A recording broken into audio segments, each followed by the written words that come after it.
Well, it's a real pleasure to be here. Theodora, thank you for the invite. It's always nice to come down into a nice Navy town and relive some of my very young adventures as a young ensign in this area. Sort of a tough gig to be right before the cocktail hour, but I think we'll get through this 100-slide deck rather quickly. They say lunch is tough, but when you're on the front end of the cocktail hour, it's even worse. Just so I get a feel for who I'm talking to, and what I like to find out is just, I would imagine, by just a show of hands, most of you are in the defense industry, or somewhat related to the defense industry, okay.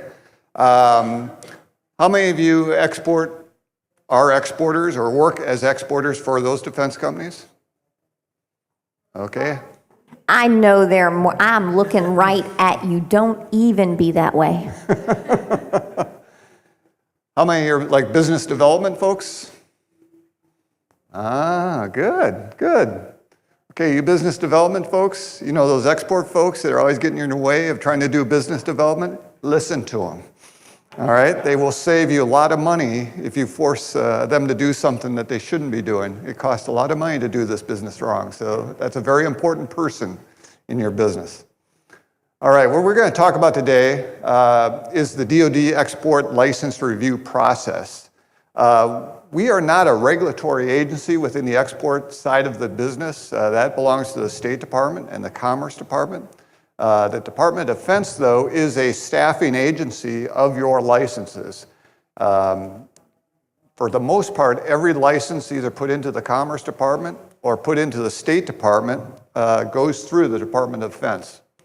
The only licenses that we really don't see are those that are of administrative nature. You're trying to update something or whatever, but anything that's involved with exporting or updating an export or revising that export and that, it will go through my organization. As any DoD organization, we got to start out with a mission slide.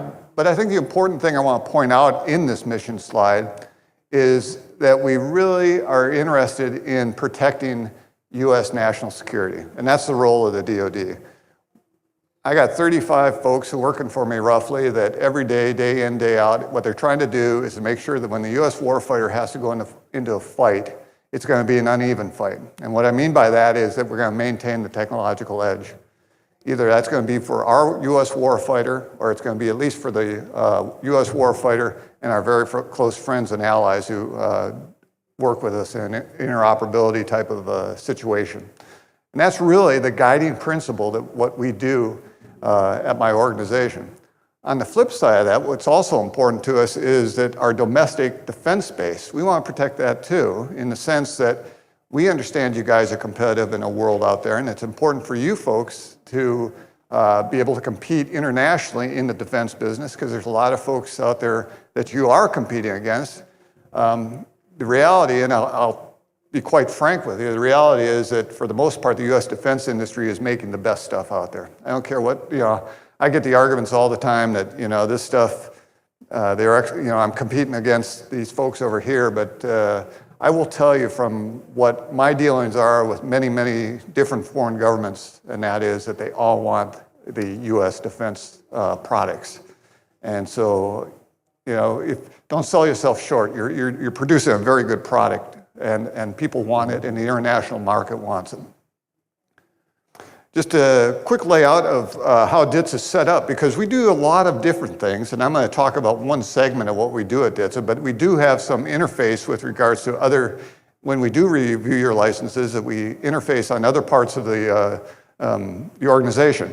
On the left side is my directorate, the licensing directorate. Within that, I talked about, we do license reviews. If you do commodity jurisdictions, if you're familiar with that term, that's how, if you're not quite sure how your export is being controlled, you can go into the State Department and say, give me a commodity jurisdiction. Tell me how this is controlled, whether it's on the ITAR or whether it's on the EAR. We're involved in that also. Voluntary disclosures and directed disclosures. If any of you have been involved in that side of the house, specifically with the ITAR, if you've made a mistake with regards to your export, those things also show up into DTSA. And we evaluate to determine whether it was harm to national security on the inadvertent release of that export without approval. Regulations, some of you may be familiar with it. We're going through a lot of export control reform right now. We are very involved with that with regards to helping the interagency, both from the Commerce State Department and in some cases, Department of Homeland Security, determine what those controls are and what should be controlled on the ITAR and what should be controlled on the EAR as a result of this reform effort that we're doing. Moving over to the right there, the Technology Directorate, these are the folks in that it's one staffing point of your license within the DTSA that we will pass on to those folks. We have a resident group of folks of about roughly, I would say, 45 to 50 people. They are, for the most part, very seasoned engineers. They come from various program offices within the DoD. They come from industry. They come from labs. They're very, very capable in what they do. And they will be doing the technology security review with regards to the level of technology that we may be intending to release or whatever your license interpreting what you're exporting and whether we make a determination that that level of technology has to be tampered down a little. They have that kind of capability of being able to insert provisos that provide you that information. Policy Directorate is a policy for the technology security policy within the DoD. So when there are policy questions as it relates to your license, and I'll get into more of that in another slide, that's one area that we also staff into. They also have the ability to go into what we call the Big P, or the large policy office within the DoD and the various country desks in the DoD, and get further information with regards to how that export plays out within the policy and the DoD policy arena. They also have, we have a small cadre of intelligence folks that works in a SCIF that we have on site. These folks are used for doing end user checks, so both on, more so on the commerce licenses where we do end use verifications, which is sort of that's really the big role on those types of licenses. But when you have a foreign employment or you are providing an export to a foreign entity that we may not be familiar with, we will staff it down to them, and they will do across the intelligence databases a check on that end user or that person. You heard on the Technology Security Foreign Disclosure Office, you heard Mike prior to me talk about that with regards to reviewing disclosure processes as it relates to either an FMS sale or even in some words a direct commercial sale. This is sort of tying in things, if you're familiar with the low observable, counter low observable, or low CLO type reviews. Sometimes the ENDP process, the exception to national disclosure policy, is in those reviews, with a host of other ones. This is an office that just has stood up probably within the last couple of years. So the responsibility, there were all kinds of these different disclosure requirements through the DoD, and this is trying to tie them together. So when an FMS case, or even some cases a direct commercial sale case goes through, we're trying to get those requirements better aligned and through the process faster so we can get your license out a little quicker. International Security Directorate, these are the exception to national disclosure policy or the national disclosure policy folks. If you're releasing classified information, this is the office in that makes a determination about whether that information or that classified information should be released to whatever the request is. That includes classified technical data. They also do security assistance reviews. These are the folks that if a country is gonna take classified information from the US government, they gotta be able to protect it. And they literally go on site and they will look at the physical capabilities of that country's ability to protect classified information and do a site survey and make determination that, yeah, that site is safe to have for classified information. And then our Space Directorate is, by law, there's a requirement if you put a US satellite on a foreign launch platform, and most of those foreign launch platforms now are in Russia or in Baikonur, up in that area, These folks literally on the road all the time with regards to they are on site when these satellites are being put onto the rockets to make sure that the technology is protected, the scope of the license that they're operating under is maintained. That's part of I think it goes back to 1999 when there was a little incident that China got some information and Congress put forth a requirement that there be monitoring of that action. As we talked about earlier, this is sort of a picture diagram of how we interface within the review process. You have the ITAR licenses coming from the State Department. They come into us with a referral. We send back to them a recommendation, and that's what we call the national security recommendation, and it's the exact same process on the commerce side. We do that with the combination of those two agencies. We do that roughly about 57,000 times a year with 57,000 licenses. Interesting enough, with export control reform, this is the first year that we actually are seeing more commerce licenses than we have been seeing munitions licenses. So to us, that tells us, as far as the government, the export control reform is working in the sense that we're seeing both a decrease in the overall licenses. Probably about 2 or 3 years ago, we were up around 61,000 upwards to 62,000 licenses. And so that number's dropping, and those numbers are dropping as a result of some of the exceptions that have been granted under the commerce licenses where you don't have to use a license. And so for us, anyways, we feel that that's sort of a testimony that ECR is doing what it's supposed to do. The license community, when your license comes into DTSA, we're the entry point, all right, into the DoD. From that, we staff out. This is all done electronically. It's done through a system called US Exports.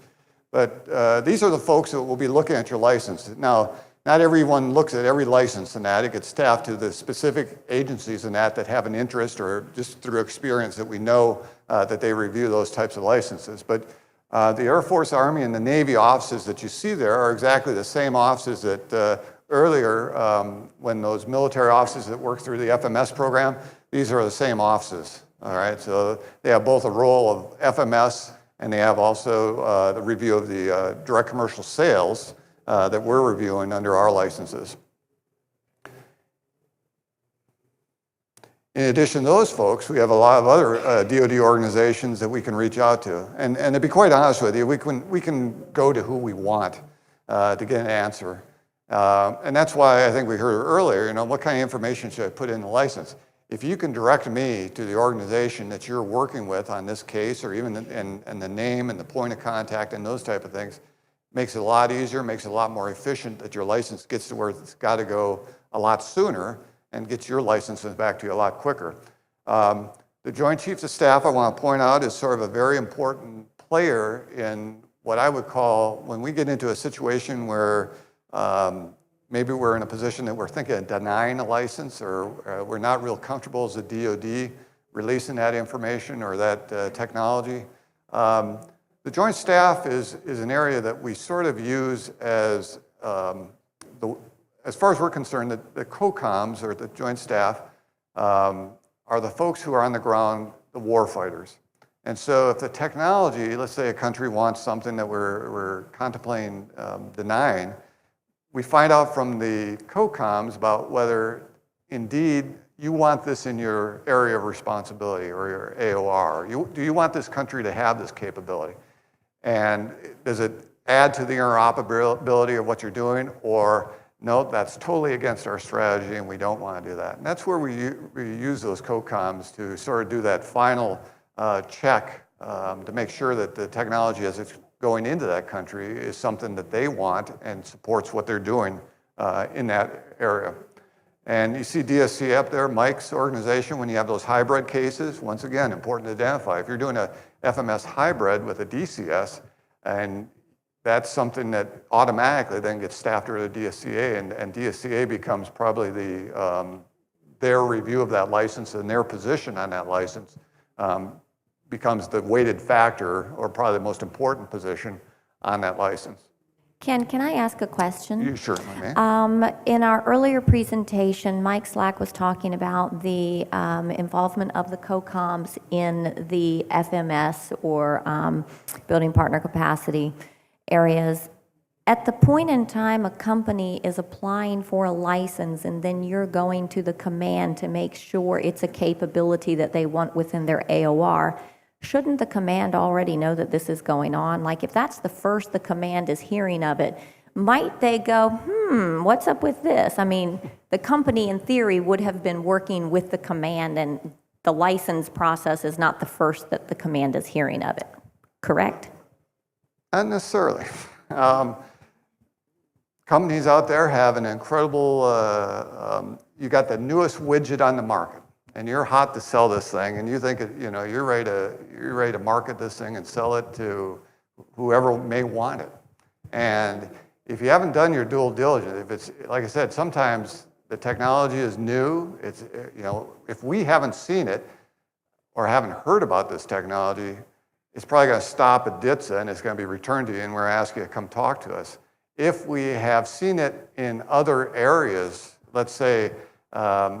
This piece of equipment's been going to our NATO partners, and we've been feeling comfortable with that export. And suddenly, this thing, there's a request to export to Indonesia. All right.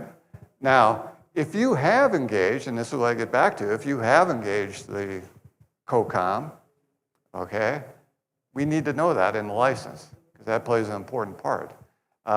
If you haven't engaged the COCOM, and the COCOM, this thing sort of shows up, and it's like a surprise to them, there's more than a good possibility it's probably not going to go where you want it to go.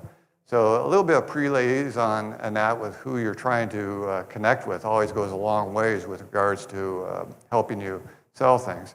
Also be aware, we've run into a few situations where companies were aware that their product was being used in a certain country in support of a war effort, or another country was using it in support of a war effort. And, they're no longer in that war effort, okay? And now this company thinks, well, my God, I'm gonna sell it. They were using it, over there in Afghanistan. Now I'm gonna go to this country and try to, sell them a whole bunch of these because they probably liked it.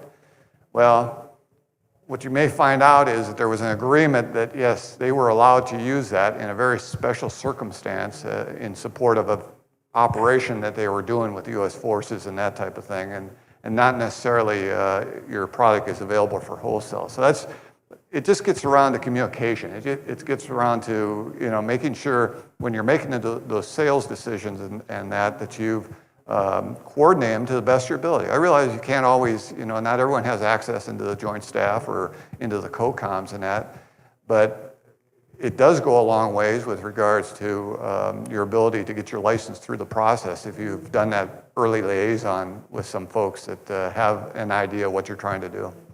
And I think, if I recall, Dorothea, you help a lot with working through the COCOM, correct? We just had our first MOU with a COCOM signed by their ambassador last week. That's with AFRICOM. We have very close ties with UCOM and SouthCom also, and are starting to work with PACOM. Okay, so there's an opening into those areas. What do we do to the process? Like I discussed earlier, warfare or warfighter protection. We make sure the warfighter has the best, and everyone else has the little less capable. The technical expertise, I addressed that we have a technical capability at DTSA full of engineers that we can look at technology. We know the technology for the most part. Understand the difference between what our technology is and the technology that's being exported. We provide the national security perspective with regards to, we understand how we interface with a lot of these countries and how the COCOMs come into play, how our DoD policy is trying to be shaped in a regional perspective with regards to folks. All that comes into how we are making that national security perspective. And we'll talk a little more about that. Honest broker, DTSA doesn't have a dog in the fight in the sense that when we adjudicate your license, we may get a Navy position on something, an Air Force position, we may get something from our own technical directorate. And what we're trying to do is find the we have to adjudicate, and that's what my folks do, the licensing folks, is that we're responsible for making sure we get a consolidated license recommendation that the DoD can buy off on. So many times, believe it or not, there is difference of opinions with regards to the services and the technology, and we have to work through those. And so we work in that perspective of making sure that the recommendation, that is the right recommendation. On the flip side of that, when various countries are bidding for the same contract in a country, and we become aware of that very quickly when these licenses start showing up for the same program. We make sure that one company and another company have the same, limitation. If the same limitations are placed on the license, that as they go in to do that contract, no one has any one single advantage over the other one. That we felt that we have evened out the playing field with regards to how they can interface on the basis of protecting national security. And program insight, once again, many times what you're doing, you may be in support of a MILDEP doing something out there in some program, and we have the capability of going directly to the program director and getting his or hers information on that license. This is sort of like where I like to, I'm a play a scenario, and this is sort of explains and gives you a little bit of overview on how a license coming into DTSA may get looked at in the various areas that we sort of touch on there as they look. The scenario is that a company wants to export, let's say, air in-flight refueling capability. And let's say they're exporting it down to Chile. Now, this is the first time we've maybe seen this kind of license coming in to our organization. License shows up at DTSA, and of course, we're going to get staffed out. Now, a couple of things are going to have to be looked at with regard to that license. We talked about the technology security perspective that we're going to evaluate that license. From a technology standpoint, we're going to say, okay, what do we currently have in our inventory, and how does this measure up with regards to what they want to export? Is it the same stuff? Okay, you can have in-flight air refueling can have various modes with regards to, you can have a single refueling boom, or you can have various booms across the wings where you can refuel maybe 4 aircraft at a time. So we have the capability of making sure the technology is somewhat either limited to meet our requirements or to protect our national security issues. Now, if that technology is such that we want them to have it, or we want them to have this capability because they're going to be doing, we expect them to be an interoperable partner. The war plans for Southcom and that has said that, hey, Chile is going to be one of our best partners, and they've already told us if we go to war, they're going to be right alongside us in that. So we want them to have a really robust air refueling capability. So maybe instead of a single drogue chute, you will provide them a capability with 4 or 5 chutes. Now, something else we got to look at now, though, is that there are a lot of other partners that we work with in South America. When you provide an in-flight air refueling capability to a country that has not had one previously, you are really upping the stakes of what that country can do. You currently had a country that had fighters that maybe couldn't fly beyond its borders. Now you're given it a capability to fly all the way into Brazil, or all the way into Argentina. You've just changed the dynamics of the region with regards to the technology. So now you got to ask yourself, and this is something we have to look at, is do we want them to have that capability? Is Brazil good with that? Is Brazil a better friend than Chile? Is this something that the COCOM has decided that this is how he's going to shape the region? Those type of things. So now you're getting into the regional policies as it relates to your export. International agreements. Is there something limiting us? Have we signed something with Bolivia that says we would never do this with Chile, or that we would protect them in some way that we, by doing this export, we are not fulfilling the agreement as we agreed with that country. So something we have to look at also. classified, what kind of classified information is going to go out with this export? Is it something that do they have a level of classification that we've agreed to, that they can get this kind of technology on the basis of what's classified? So you can see there's a host of a lot of different things that have to play out as your license gets reviewed. Now, is every license that comes into DTSA, is that the way, is it going through that kind of look? No, okay, I'll be quite honest with you. But sometimes, those kinds of licenses suddenly show up that wow, we're sort of surprised this is happening and haven't seen this, or we haven't been briefed on it. I get back to, once again, that if you're proposing to do an export that is, you're not sure DoD is aware of it, or you're not sure that DoD even understands your technology, I would offer that you get a hold of us. And I offer my contact information on the slide, that you get a hold of me. And we will bring you in and we can discuss that. So it's greasing the skids in that for your export, and then forward leaning with regards to what you want to do. As we talked about your process, okay, what you need to bring to this game is we need to understand what you're doing. All right, when you write that license, when you put together that license, I know some of your export folks got to talk with some very technical folks, and the very technical folks don't necessarily communicate very well with the licensing folks, and you got to sort of decipher, and you got to break it down and those type of things. But the bottom line is that you got to present us a license that we can make a determination on. We got to be able to look at that license and understand what you're doing.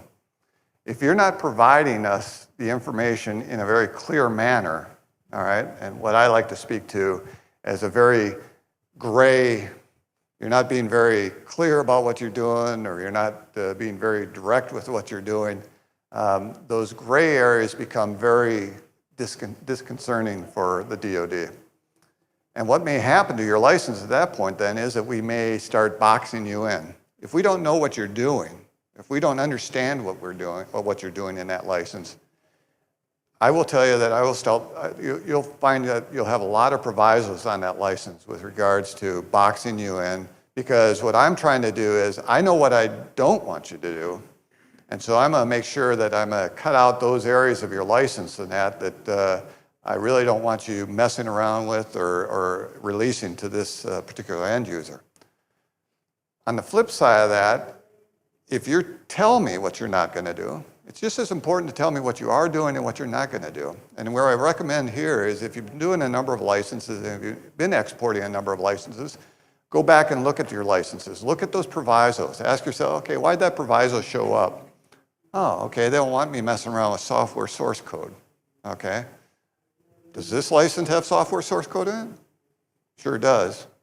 I'm not planning to export it. Well, tell me you're not going to plan on exporting it. If you state in your license that you're not going to be exporting software source code, you just scoped your license, all right, by yourself, rather than the government scoping your license for you. And I get back to how important it is to be specific in your license, because if, like I said, if I don't know what you're doing, I may be putting provisos on that license that you're not going to like, all right? Or it may be something that, you didn't even, it may be death by proviso, as we often say. Sometimes when you get too many provisos, you can't even do what you wanted to do. So it always works best if you can sit there and draw that box and be very clear with it. If you go on, and I'll share my DTSA website, but I have a blog on there. It talks about, it's like being a newspaper report, who, what, where, when, and why explanation in your license. So it goes a long ways with regards to making efficient review of your license. These are some of the things, like I said, just make sure that you have everything listed in there. Make sure that that commodity, as you listed in your license, isn't just a part number. All right. I don't have access to part numbers, but if you use a noun nomenclature on that part, all right, that works good. That provides me a lot of information. Precedence of licenses, like I said before.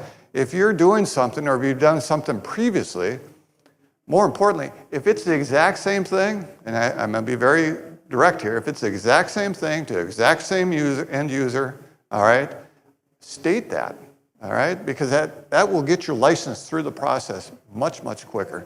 If it's similar in nature, let's just say it's a different mod of a product that you've exported previously. Nothing wrong with listing that old license. My licensing database goes all the way back to, I think, roughly about 1995 that I can go back, and if you give me a license number, I can look it up. And trust me, that's the first thing we do. We do look it up to see what was done in that license and what was the previous, our previous response on it. Transmittal letters are important. If you're doing a technical assistance agreement or any type of agreement and you have a cover letter, make sure that your cover letter matches what you say in your technical assistance agreement. If there's a disparity between, you say this end user here and you say a different end user in your agreement, and it happens, then it's going to be returned without action to you. Make sure that if you talk about a party in that cover letter, and then I go into your agreement, and I can't find anywhere in your agreement what that party's doing or any reference to that party in that agreement, once again, disconnect, and your license will be returned to you for clarification. So the ITAR is changing. I mean, the EAR is changing, the ITAR is changing, export control has changed a lot. We've gone from a very broad control list to a very precise positive list. If any of you have been working in this business, you know that it's a sort of a whole new game out there with regards to the ITAR. So if you haven't looked at the ITAR lately, and you just think, okay, we've always exported ITAR and it's going to go ITAR, I would say please look at the ITAR, because you may not even need an ITAR license, and it may have gone over to Commerce, and if it's gone over to Commerce, you may be able to use an exception that doesn't require a license anymore. So a lot of positives to making sure that you're doing it. And of course, compliance, okay? Very important to make sure that what you're doing, you understand what you're doing with regards to your export. And that's why I sort of gave the business BD guys a hard time in that, with regards to many times the BD guys want to get out ahead of the export guys. And you export folks got to reel your BD guys in to make sure that they aren't out there saying something they shouldn't say prior to a license being approved by the United States government, all right? It's very important. It can cost your company an awful lot of money if it's done wrong. So compliance, when you get handed those provisos and you're going out on that business development trip, and you're told you can't talk about this, you can't talk about it. It's that simple. And we do hear a lot of different things. We have a lot of ears to the ground with regards to what's going on out there with regards to the DoD. And a lot of stuff gets back to us and we hear about it. So compliance, compliance, compliance. And training goes along with that. This is what I put on my folks with regards to imposition of provisos, that when we send you something, it's got to make sense, all right? You got to understand it. Just as I talked about you trying to make sure the clarity of what you give me in your license, you deserve the same from my organization. If that's not happening, please don't hesitate to let me know. Or if you even got a question with regards to a DoD proviso. Yes? Oh, I'm sorry. A proviso is a limitation. What will happen is your license will show up if about four different things can happen to your license. It can get approved, which is straight approval. So as you wrote your license, what you're doing is fine with what the government says. You can get approved with conditions. When you get approved with conditions, that's where what we call provisos show up. Those are limitations where we talked about if we think what you're exporting and that has software source code, we may put a limitation on there. You're not authorized to export software source code. We may put another limitation, detailed design methodology. We don't want to give away the magic sauce of how your product was made, those kind of things. So what that does is it scopes your license down. We saw maybe a very broad license, and we wanted to frame it down to one that we feel comfortable and sort of hold you to, so you're not crossing into national security concerns.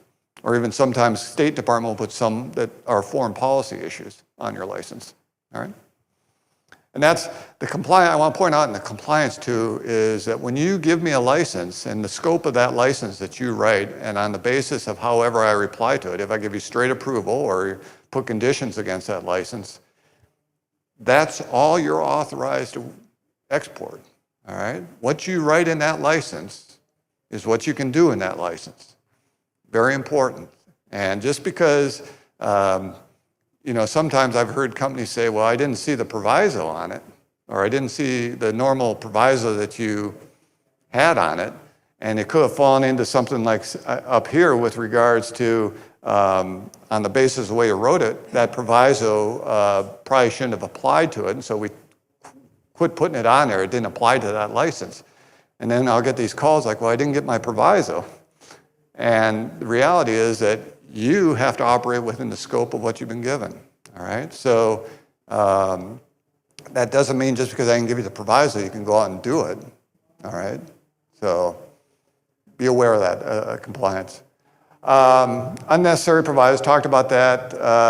We want to make sure the provisos you get, you can expect to see the same if you're exporting a number of different licenses. You're going to see that same proviso, the common proviso that show up, detailed design methodology, blah, blah, blah, that reads the same, that isn't changing on you, that you can, when it comes time to brief your folks.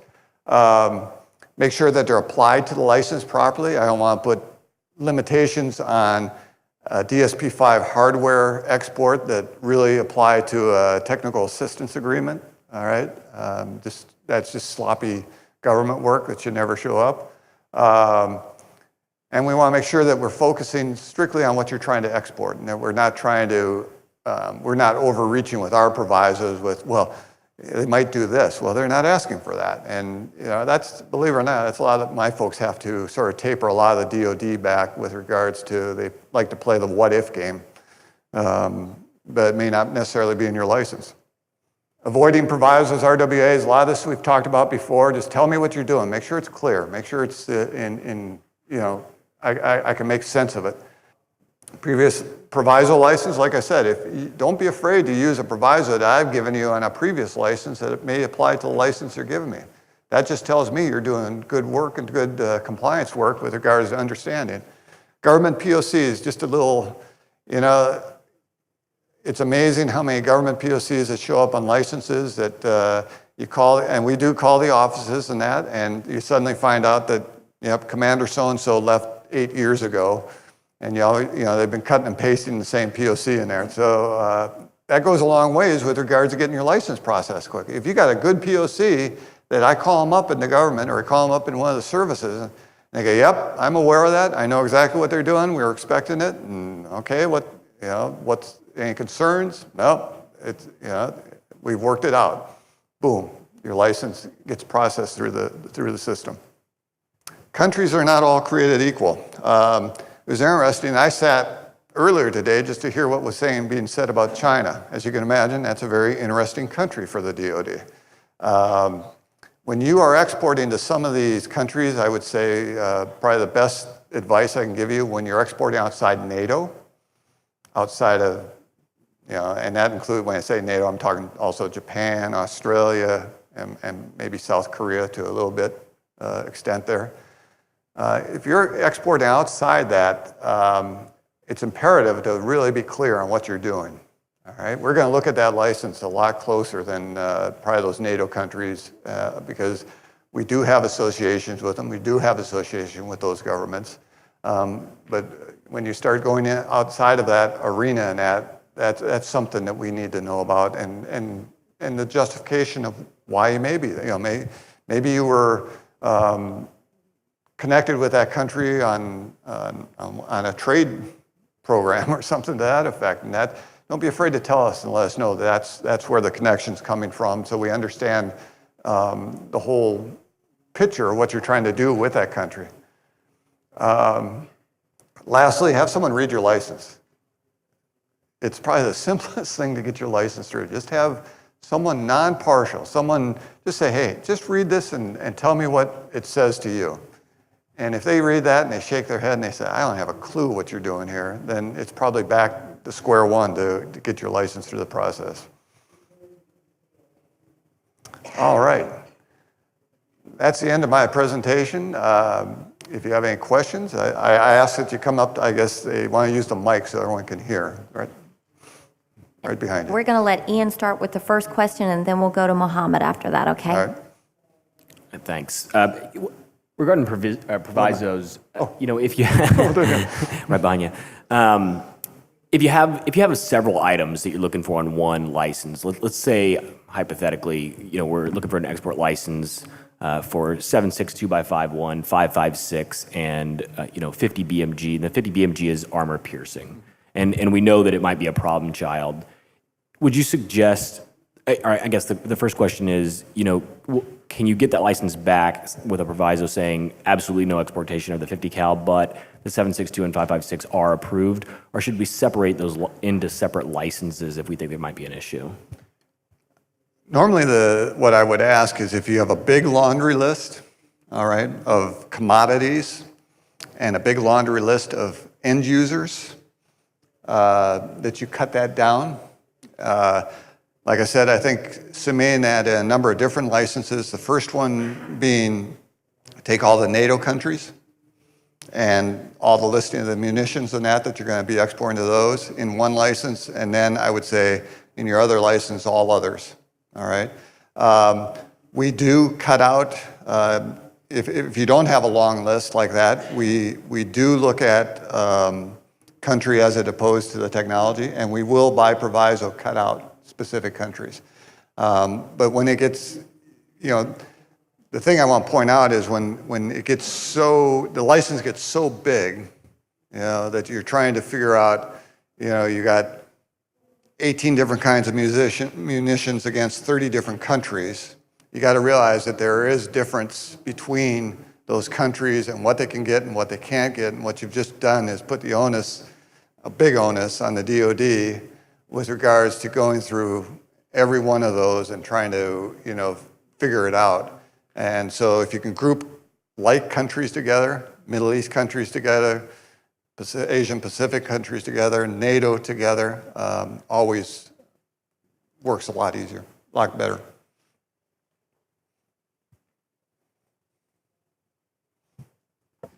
First of all, I would not want to do your job.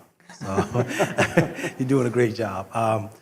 The question I have is we're a services company, so we're not selling armor-piercing bullets yet. We're looking forward to not doing that.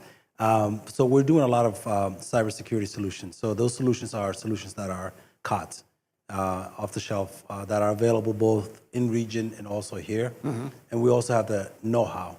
How does that work in your world? All right, good question. And I knew it was going to come up because I know you asked cyber earlier, and I'm going, oh God. Okay.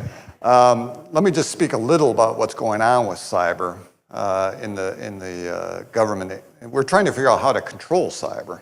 All right. What in cyber needs to be controlled on the ITAR, if any? We don't know yet. What things need to be controlled in the EAR side? Offensive, defensive cyber, network intrusion. It's a big thing we're trying to get our hands around. I think the important thing to remember, like in the services, okay, is that I think an easy one would be if you're working with government agencies that are military. Okay, so I think you'd be safe to say ITAR. If you're working in the banking industries and things like that, that's sort of a different game. What we're trying to figure out with cyber, and as it relates to like the ITAR, is it tends to be a lot of what are the feeds into the system. Are you networking sensors that are collecting, let's say, SIGINT information?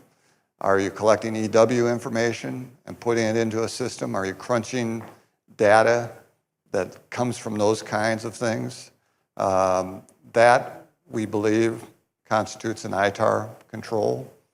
But I think, commercial cyber and defense, cyber, the lines are blurred. It's a tough nut to crack, and we're working it. And I will always fall back to the position that if you aren't sure what you're doing, there's a process called a commodity jurisdiction that you can submit to the State Department, and you just spell out this is the service I provide, and then you put the onus on the interagency in that to determine what you're doing, whether it falls onto the ITAR, EAR, or maybe it could even be AER 99, no license required. But that's what that process is for. That's what I'd encourage. Yep.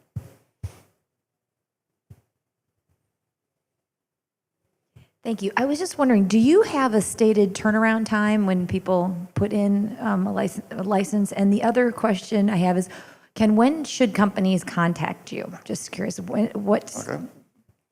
I'll take the first one. The Commerce Department has a statutory requirement, I think, to get a license back within 30 days, and they put on us about 15 days, all right? On ITAR licenses, we work roughly about a 30-day review requirement. Unless there are national security concerns, then at that point, the DoD has the ability to let the clock run until it gets the answers it needs to be. Right now, we are averaging on commerce licenses about 5 days on average, and we're up to 25 days on ITAR licenses. And we've seen a growth in the ITAR timeline. Let me sort of explain what's going on. We knew this was going to happen too. DoD didn't get any benefits out of the export control reform because we still see all the licenses. They're just coming in a different door. So what's happening is the commerce licenses are coming in more, or we get more commerce licenses. The same folks that review commerce licenses in the technical directorate of our organization, or the Navy, or the Army, or the Air Force, are the same folks that are reviewing the ITAR licenses. So what's happening is the priorities are shifting because there's a greater number of commerce licenses coming in. So when those things come in, all the licensing or all the technical reviewers and that are saying, well, this is my first priority. I gotta get these out the door. Now you would think munitions fall next. Well, unfortunately, we have commodity jurisdictions that fall under that priority. And those are what I was just talking about with regards to, that has a 20-day turnaround. And that's an NSC directed guideline. The next thing is we have, before CCATs, before CJs, we have a thing called CCATs.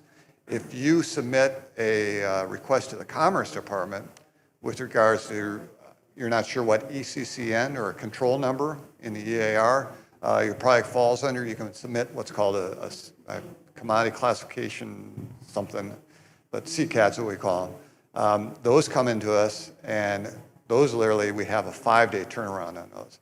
So what's happened is the priorities of review requirements, and here we have same number of reviewers, matter of fact, we have less reviewers as a result of budget cuts. And the priorities are sort of stacking, and the munitions tend to get pushed further down in the process. I will tell you, voluntary disclosures are way down there with regards to, I'm lucky if I can get voluntary disclosures out at about 80 days right now, to be honest. But we're trying to find processes, improvements. We do what's called a pre-screen tiger team on both sides of munitions and where the easy licenses that come in, so roughly 60% of commerce licenses, when they come in that morning, the team, or the Tiger team, has reviewed them and they've kicked them right back to commerce. We used to be able to do that about 60% on the ITAR side, but now it's about 20%, because what's left on the ITAR are the hard cases, to be quite honest with you. All the parts and components have moved to the commerce, and that stuff's pretty easy. But the technical assistance agreements and the larger equipment exports and that are sort of what's left on the ITAR, and frankly require a little more review. So, all right. Contact, yes. When a company should contact DTSA.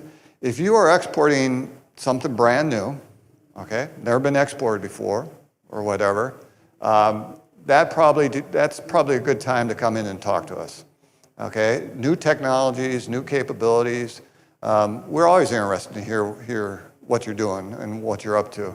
What's good about that is if you come in and talk to us and that, we will put together a team of both licensing officers, technical folks, and policy folks, and we'll give you a perspective with regards to, as the DoD, we'd probably let that go to the Middle East and NATO, but I'd stay out of this region, okay?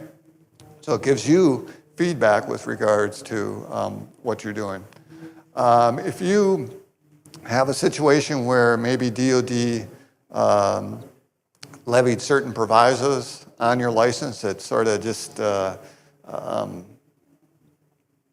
it gave you the impression that maybe we didn't understand what you're doing or whatever. That may be one of the things that you can come in and talk to us. I will tell you the one thing I'm going to do is if I invite you in, I'm going to ask for a nice big old white paper that explains all the issues and what you want to discuss and that. So what's important, so we aren't wasting each other's time, to be quite frank with you, that I can get the right people in there. Because sometimes I need to bring the other services in and those type of things. So, and also I will tell you though, if you come visit me, that takes away from people doing licenses too. And like I said, I have to, just to break even, my organization has to kick out about 600 licenses a week. That's just staying even, so. Does open source information ever require any export licensing consideration? Shouldn't, if it's open source. As long as it's open source. That's a self-compliant type of thing. If you're not sure if it's open source, I refer you to the commodity jurisdiction process. Yes? So hypothetically, if my company is building a commercial product, never been used by an defense organization, and I have a country that's interested in it for defense use, what then? Well, first of all, I'm going to tell you, look at the regulations. And, the order of review is going through the ITAR first, into the EAR second, all right? So you got to determine, and if you've gone through that process and you go, man, I don't know. Or you've gone through that process and there it is. I can see it it's right there in the reg, okay? Then you know what you got to do. You know how you got to license it and how you got to export it. And you got to be very clear with you're exporting this for an end use, all right, of this. I will tell you, for example, since we see both sides of the licenses, and that we do get some commercial licenses for some mimics, micro TR, they're transmit and receive type modules and things like that are used in various kinds of radars. But some can be used in EASA radars, which are very sexy, powerful military radars, and some can be used in micro relays of communications. But it's up to you as the exporter or not to tell us what you're doing with it and spell out the whole thing. And if you're comfortable with how you've made your determination, what your product is and how it's supposed to be exported, then you export that way. If you don't know, or if you're questioning whether how this should be controlled, commodity jurisdiction process is what I'd recommend. Okay. Any other questions? Oop. Go. Please use the mic in the middle so that we can all hear your questions.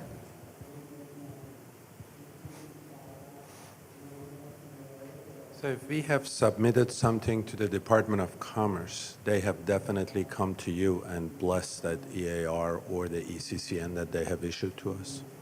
We are in agreement with the Commerce if you're exporting under the 600 series that we will review. If you've come in with a CCATS request for 600 series, we get to review those. All other ECCNs outside of that is if Commerce wants our perspective on it, they'll give it to us. But by agreement, anything that fallen into the 600 series gets reviewed by DoD. Okay, and if all of our customers are commercial, but now, let's say we're going to sell to DoD of Norway, can I still use what the Department of Commerce BIS gave me on a letterhead and said, this is the EAR you should use? Something to be careful about this, okay, and this is when you get a CCATS from the Department of Commerce, that is not a commodity jurisdiction. That's a determination of what ECCN to use, all right?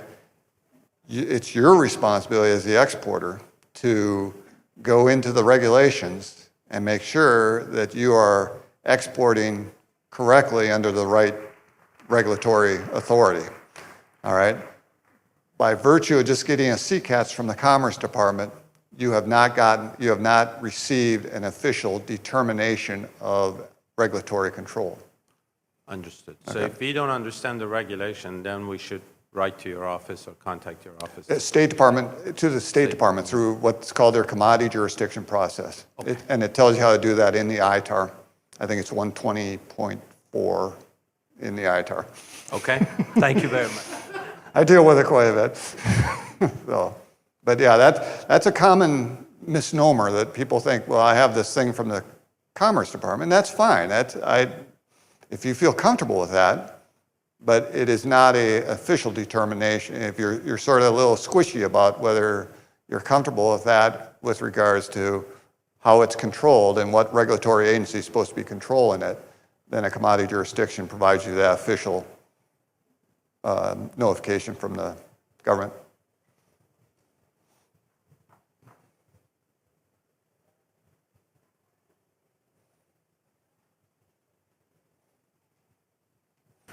I just wanted to follow up on her previous question about when to contact you over like new technologies. Do we go with the person that usually handles our licenses? Do we contact you directly? How do we go about that? The best way, you can do it one of two ways. If you have a DoD point of contact that you've been working with, all right, you can work through them. I have no problem if you want to come to, there's my email right there. I welcome emails and that if you want to come talk about it. I will tell you, I sort of have to, because I get a lot of them, and if I did every one of them, I'd be tying my people up in meetings all day long. But we normally look, like I said, if you give me a good, strong white paper that sort of spells out, and I can't give you a good reply on the basis of what I'm seeing, and we need to have a conversation, I'll set up a meeting. Perfect. Thank you. All right. Anyone else? I have a question. Is there a public-facing body of information that sort of expresses the policy initiatives or the capability initiatives of the Department of Defense regionally? Like, if I make Zodiac boats or something like that, is there a way for me to find out where the Department of Defense is interested in seeing that capability, develop? I don't know, quite frankly. Not that I'm aware of, I have to say. I think the problem with what you're talking about is when I talk about what regional commanders are doing in their theaters, they're putting together war plans. And the war plans in that address interoperability and they address capabilities and those types of different things. There's not, off the top of my head, I can't think of anything, to be honest with you. That doesn't mean there isn't, but I personally don't know. I have a question. Can you say if there's one thing that when licenses come across your desk that you're just going, oh no, this is not going to fly? What would be the most common mistake you see on licenses? Or is there a single common mistake? I would say probably the biggest mistake I see is just sort of the idea that if I just put a part number down, everyone knows what I'm talking about. All right, it's that simple. If I can't tell, like I said, if you in the commodity block of that license and all you've provided me is a mil number or something, I don't have the capability to look that up. And it's simple stuff like that, and it can just be. That simple. So that's why I get back to have someone look at your license and just, who really doesn't have a connection to what you're doing, that, and just ask them, can you tell what I'm trying to do here? So. I have even another question. Do you staff letters of general correspondence from the, if we send a letter of general correspondence to the DTC, does that get staffed to the DoD? And how much latitude does the DTC have in approving or denying a license based on your recommendation? I mean, if you send a recommendation to approve the license to the DTC, I mean, can they still deny that license? Okay. When you say a letter of correspondence, you're talking about a general correspondence letter?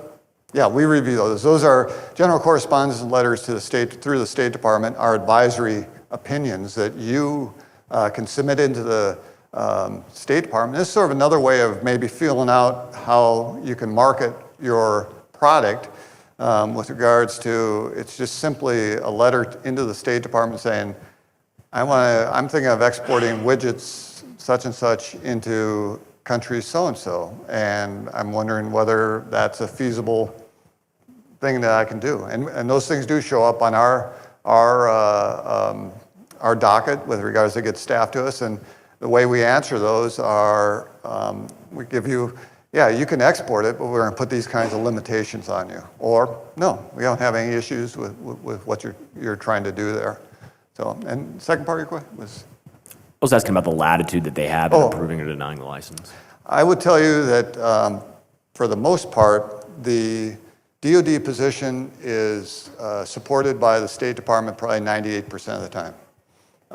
If there is a disagreement of the position, or there's a question with regards to the position at the DoD, I've been working with these guys for over 15 years, and we have a good working relationship and that type of thing.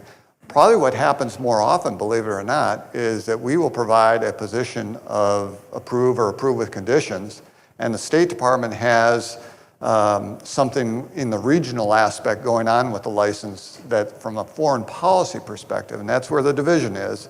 State Department is looking at your export from a foreign policy. We're looking at it from a national security policy. There may be something from a foreign policy perspective that denies the license. So. Okay. Anything else? All right, thank you very much.